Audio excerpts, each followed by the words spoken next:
Jim Carrey's relationship with his on and off girlfriend, Catriona Whyte, was a roller coaster to say the least. Catriona, a former makeup artist, tragically took her own life after a toxic relationship with Jim. But the story goes deeper than that. From sending bogus text messages to cover up the crime, to providing the substances she used to take her own life, Jim Carrey was a huge factor in Catriona's tragic end.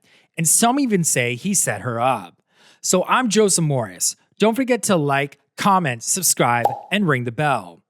Catriona, a 30-year-old Irish makeup artist, dated Jim on and off for about 3 years, despite her having a husband back home in Ireland.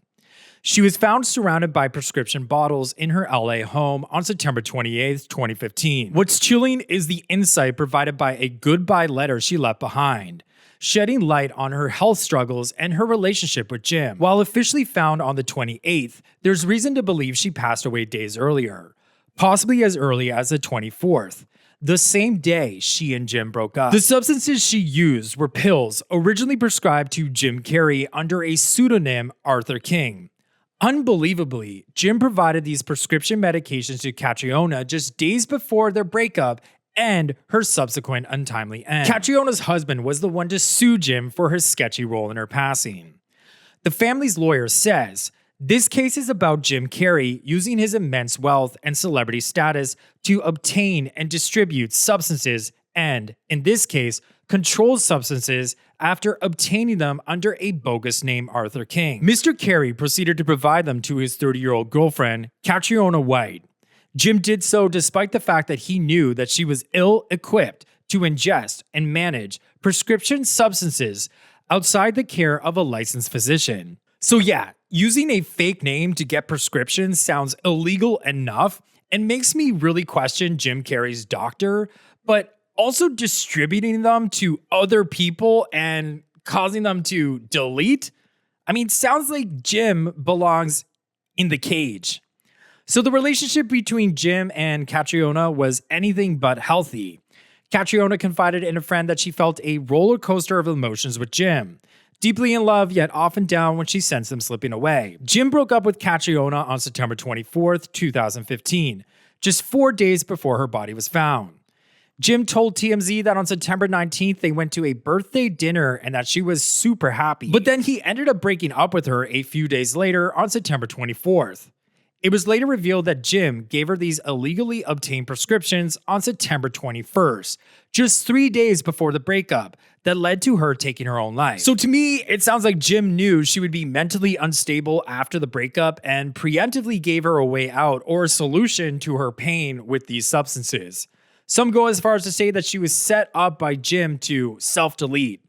What's even weirder is that Jim was surveilling her home with cameras throughout this devastating time for her and didn't alert authorities when she didn't come out of her house for over a day. Catriona's family lawyer wrote that Jim had an obsession with controlling and manipulating Catriona.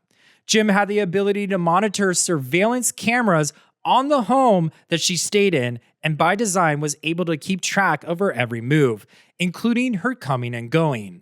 Jim Carrey's assistant remotely checked in on the surveillance cameras and determined that Catriona had entered the residence but hasn't left in well over a day. Then after learning this fact, neither Jim Carrey nor his assistant alerted authorities. And get this, the day before Catriona's body was discovered, police found that Jim actually texted her and asked her, quote, "Where are the substances that I left under the sink?" End quote. So I just imagine Jim knew she wasn't leaving her home and suspected the worst and tried to cover his own butt by sending this text message in a panic because his sinister plan worked. I mean, maybe he thought she wouldn't actually go through with it and then she did and he freaked out. So those 3 bottles that he was referring to in that text message were the same bottles found at the scene. Catriona's family lawyer writes, on information and belief that Catriona took her life and in an effort to cover up his conduct and complicity in her death, Jim sent a bogus text message on September 27th, 2015 to Catriona, who was already gone, pretending as though he had misplaced the substances that she took that took her own life. Afterwards, Jim went on a media blitz to shout from the rooftops what a great guy he was and how he's devastated, to help shape public perception of him as like this grieving boyfriend. Jim's PR team reached out to TMZ and informed them that Jim paid for Catriona's entire family to fly from Ireland to LA and that he's paying for their hotel and footing the bill for the entire funeral, making sure to underscore his image of an extremely devastated boyfriend looking to help to take care of a grieving family. But that's not what happened. The lawyer wrote that Jim Carrey went to the press and tried to tell everyone that he's offered to pay for funeral expenses and that he's taking care of the family and everything like that. But this was just to publicize his generosity and to make it seem like he's a grieving boyfriend who just wants to make everything better. He never gave the family money and he never provided any kind of support. And what's even crazier to me was that Jim attended the funeral and helped carry the casket while Catriona's husband was there. I mean, the guilt Jim must have felt in that moment of looking into the family's eyes, knowing full well that he just lied to them and may have had a hand in this tragedy must have weighed so heavily on him and possibly still does to this day. And after he was done making himself look good in the press, he went ahead and dragged Catriona and her family's reputation through the mud, making it seem like this was how the cards were going to fall all along. So Jim leaked to the press her past attempts at taking her own life to make him seem innocent. Catriona did attempt to take her own life in 2012 because her father passed away, and she had a really hard time with it. Jim's PR team also called out the fact that her mother sent her a mean text calling her a failure, and this happened days before she ended up taking her own life. And adding to the complexity of their relationship, Catriona's farewell note on her iPad revealed Jim not only provided her with substances, but gave her STDs. She wrote, quote, "You have not thought about the stigma I have to live with for the rest of my life. You have not apologized or once asked if there's something you could do to make it better or even felt bad. I want you to understand that however a little a thing seems to you, it ruins a girl's life." End quote. So they started dating in 2012, but in 2013, Catriona tried to sue Jim Carrey for giving her an STD.